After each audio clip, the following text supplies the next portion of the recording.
Are you even doing more? Anything that we'd want to share with the viewers? I mean, across the board, we're really focused on what are the biggest pain points for the American people. As you noted, a major set of pain points is in healthcare. So in addition to some of our Orange Book work, we've also been taking on illegal mergers. That includes when hospitals are looking to merge. Historically, we've seen that when you see hospital consolidation, too often that results in prices going up. And so Americans have to pay more for hospital stays. And it also can mean that hospitals shut down and there are hospital deserts that are emerging. We've also seen a trend of private equity entering into healthcare. So private equity oftentimes will have an incentive to enter the market, to flip the assets, to strip them, and then to get out and make money off of that transaction, which in practice can mean that all sorts of areas are being financialized in ways that are leaving patients worse off. Just to give you a concrete example, last year the FTC brought a lawsuit against a private equity company that had gone out and bought up all the major anesthesiology providers in Texas. And after they bought them up, they jacked up the price. And so you had Texas patients, Texas businesses paying much more because of these private equity roll-ups.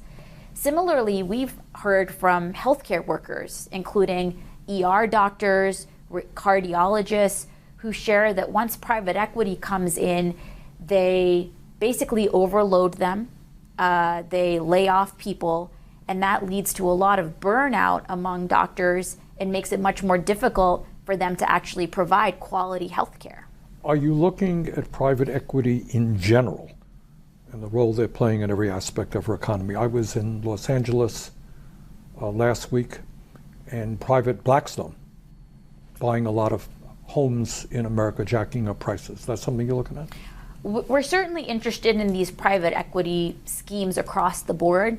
Healthcare, given that it can be literally life or death for people, is the top of the list. But certainly, you know, we've seen one of the tactics is that there'll be all sorts of stealth acquisitions. So instead of making one huge deal, they'll make a series of smaller deals that will fly under the radar. And so we want to make sure that we're actually getting visibility into that and stopping it when they're rolling up the entire market. All right, what's the politics of this? I am sure that many of these large corporations are less than enthusiastic about the work that you're doing. Fair statement? You know, monopolies have never been fans of enforcing the anti-monopoly laws. And so that type of pushback is something that's in the DNA of taking on monopolies. And so, you know, we're a small agency. We have around 1,200, 1,300 people. But we have a big job. And so we use all of the tools we have, all of the authorities we have to make sure we're fully fighting to protect the American people. Support for antitrust and anti-monopoly is remarkably bipartisan. I mean, historically, we've seen that there is a recognition that when companies get too powerful, when they're not checked by competition, they can get away with mistreating consumers, mistreating workers, with squeezing out businesses and entrepreneurs, and that leaves our communities and the public worse off. All right, we've covered a lot of territory. Anything else on your mind that you want to share? Well, I'll just say, you know, the FTC can only do its work effectively if we're regularly hearing from the American people and the American public.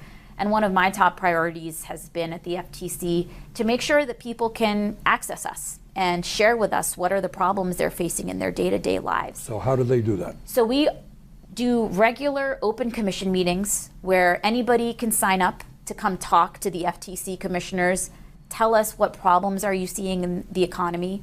We also regularly collect public comment on online dockets.